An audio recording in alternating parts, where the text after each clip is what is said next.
Perkenalkan, nama saya Sakila Andara Chandra Tias dari kelas 2024 dengan kelas agama 86 dengan NIM 24031554 199. Di sini saya akan menganalisis kasus yang bertentangan dengan ajaran agama Islam.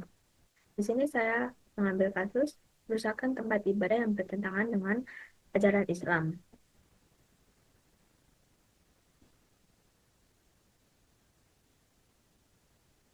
Kasus ini didasari oleh kerusakan tempat ibadah Jamaah Ahmadiyah di Kabupaten Sintang, Kalimantan Barat pada Agustus 2021.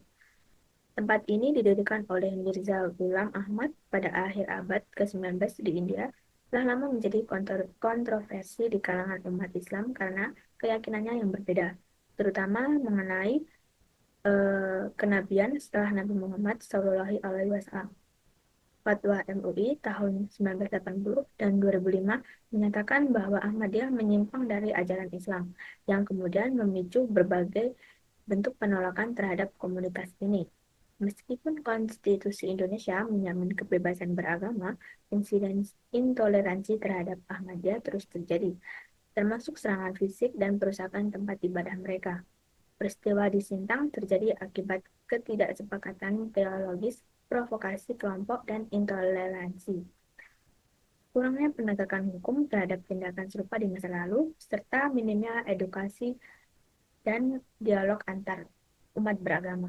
Kejadian ini mendapat ancaman dari berbagai pihak, terutama PBNU dan Menteri Agama, yang menegaskan bahwa tindakan main hakim sendiri bertentangan dengan hukum negara dan nilai-nilai Islam yang menjunjung tinggi toleransi serta kebebasan beribadah.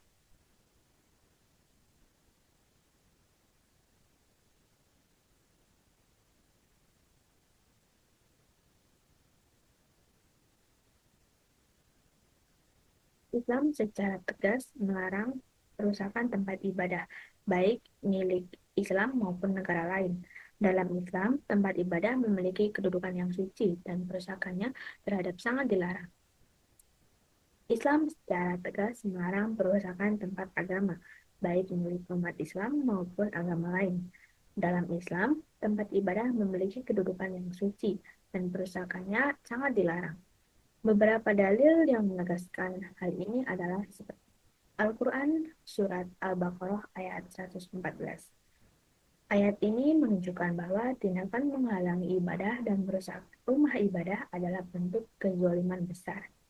Adapun Al-Quran Surat Al-Hajj ayat 40, ayat ini menjelaskan Islam mengajarkan untuk melindungi semua tempat ibadah, tidak hanya masjid, tetapi juga rumah ibadah agama lain. Selain itu, dalam ajaran agama Islam, Nabi Muhammad SAW menunjukkan sikap toleransi tinggi terhadap pemeluk agama lain. Dikisahkan bahwa ketika delegasi Kristen dari Najran berkunjung ke Madinah, Nabi mempersilahkan mereka untuk beribadah di Masjid Nabawi tanpa halangan.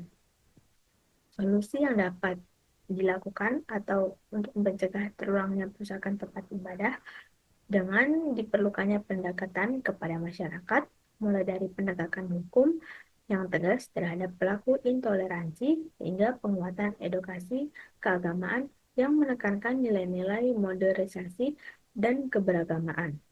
Aparat penegak hukum juga harus bertindak adil dan cepat dalam menangani kasus-kasus intoleransi agar ada efek jera bagi pelaku. Selain itu, pemerintah dan organisasi keagamaan perlu mengadakan edukasi antar umat beragama secara rutin untuk membangun pemahaman dan mencegah konflik berbasis perbedaan keyakinan.